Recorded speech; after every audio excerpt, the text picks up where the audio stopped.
Witzing is here, and good morning to all of you. Good morning. Good morning. Good morning.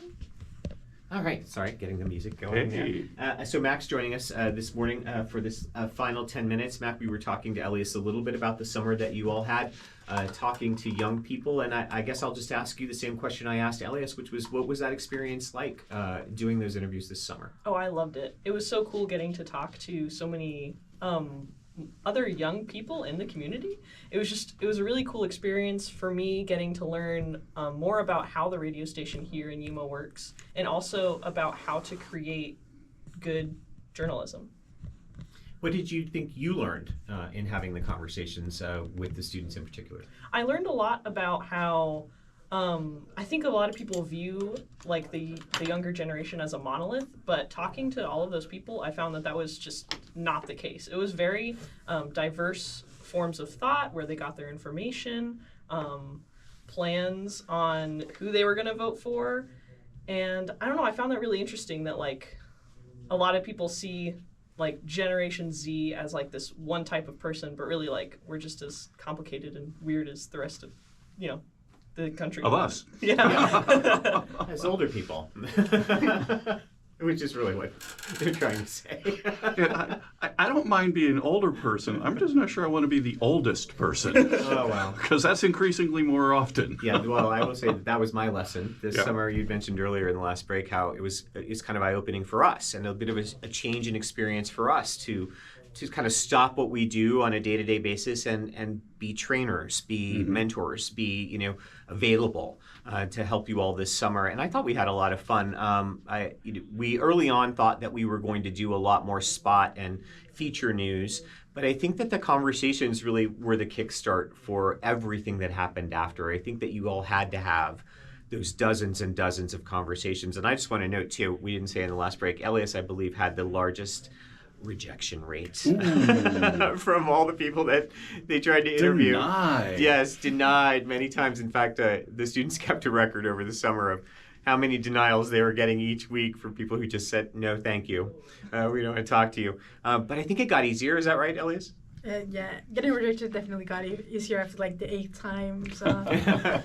That's what they say. 8th time's a charm. I think you were definitely the best at sort of just like approaching people and talking to them. It didn't stop you from asking. That was the nice thing. What I have always believed is that when I ask somebody something and they tell me no, I apparently phrased the question wrong. Right. Well, and I think we had interviews where Mack had an interview where he did not want to talk to you. He did not want to answer any question you were giving, and yet did not go away. Oh, well, he certainly wanted to talk. Exactly. He may not have wanted to answer the questions I was asking, That's but right. he certainly wanted to be a part of the conversation. And eventually he had no choice. He just started answering the questions. Well, if you listening now would like to talk, why not give us a call at 877-838-5292. That's 877-838-5292. And if you, so let's see, you guys started this program when? It was End of May? Yeah, end of May. End of so June. so May, June, July, August, September. I think you should make a contribution.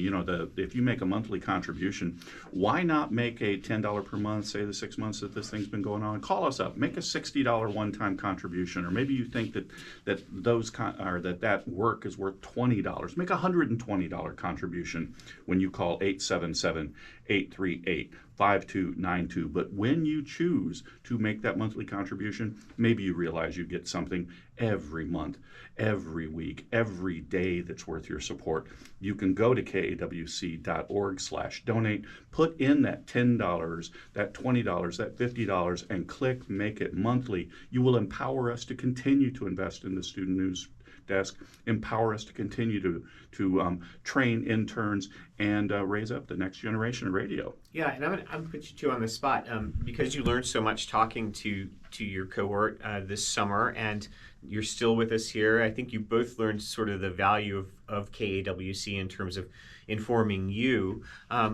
What do you think we need to do to reach young people? What do you think we need to do differently? I definitely think that KAWC needs to have a stronger social media presence. So I think that would be really cool to start looking into how the student newsroom can sort of develop that side, whether it's TikTok, Instagram, X, platforms like that are I mean, you guys mentioned earlier in the previous break that, a lot of young people get their news from social media. So if we get on those platforms, maybe we can reach out to that group of people. Yeah. Ellis, what about you? Yeah, I mean, using social media as kind of like as a middleman is definitely something that I would recommend personally.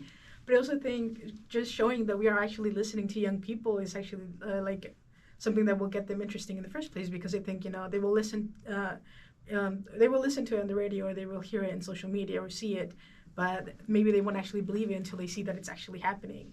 And one of the things that we talked about earlier this morning was how so many of them were surprised that we were asking them these questions. Like, no one's ever asked me that before. I never thought of that before. And I thought that was really interesting. What about you? Yeah, it was really cool getting to hear people finally share what they were thinking about. Like, I don't think I was ever asked, how are you feeling about the upcoming election? Where do you get your information from? So I think being able to give that opportunity to people in our community to share their voice was one of my favorite parts of the summer. And Ellis, you could really hear people when you talk to them kind of thinking it through. Like, you could hear the sort of wheels turning about, they just asked me where I get my information. I think getting information is important. I want to, let them know where I get my, and then they had a thought process about, and you'd hear them say, well, maybe I shouldn't do it that way. Maybe I should do this instead.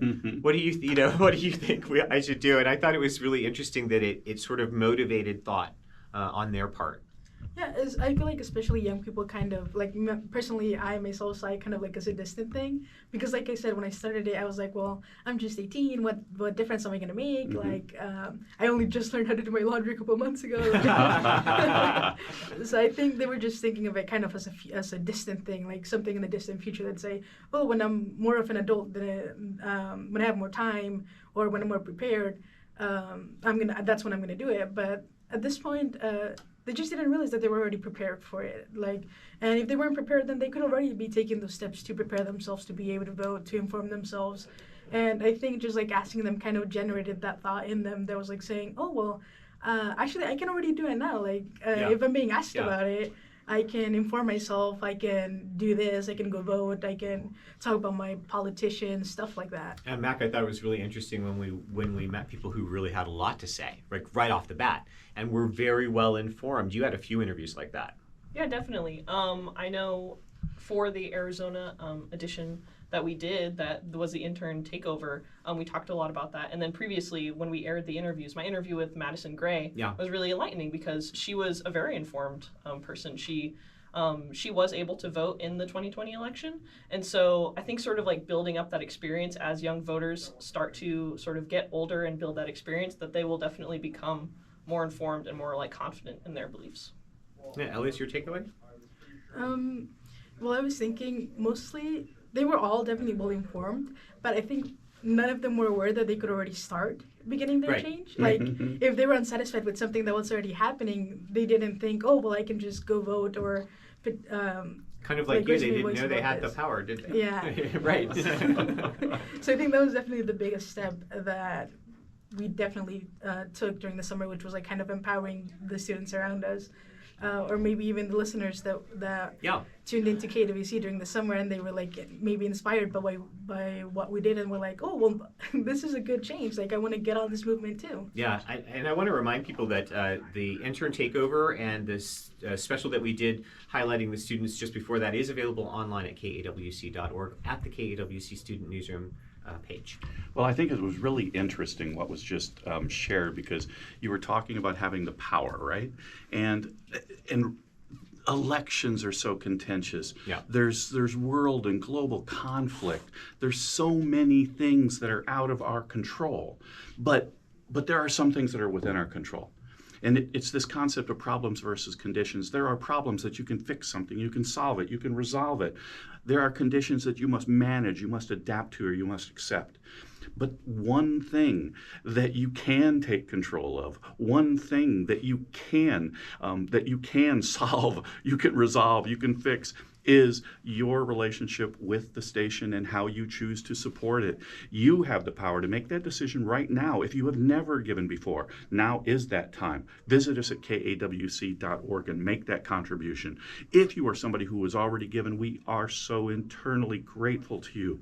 But maybe you've realized you use this station a lot. You listen a lot. Maybe you'd like to boost up your contribution. Do that by calling us at 877-838-5292. We have just about 40 seconds left for you to call that number, 877-838-5292. Actually, we'll be here after the break, too. But just a few seconds left to thank Elias Alvarez and Max Schwitzing for coming in this morning. Thank you. It's been really nice to hear from you, and of course you can hear more from them. They'll have reports on this week on Arizona Edition Friday, as well as the content that's online right now. Great report on the Cubby from AWC last week, a great report on also a play that Mac was in recently. What was that called?